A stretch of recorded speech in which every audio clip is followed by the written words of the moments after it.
تا موقعی که این دوتا تست رو نزدی دنبال نیمه گم شده خودت نباش.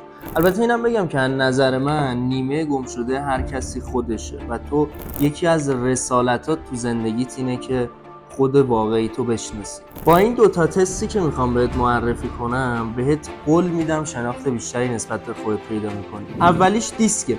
دیسک میاد الگوی رفتاری تو بهت نشون میده و بهت میگه که درونگرایی یا برونگرا، کارمحور یا مردم محور. حتی بهت میگه با توجه به الگوی رفتاریت مناسب چه جایگاه شغلی است. جالبه نه؟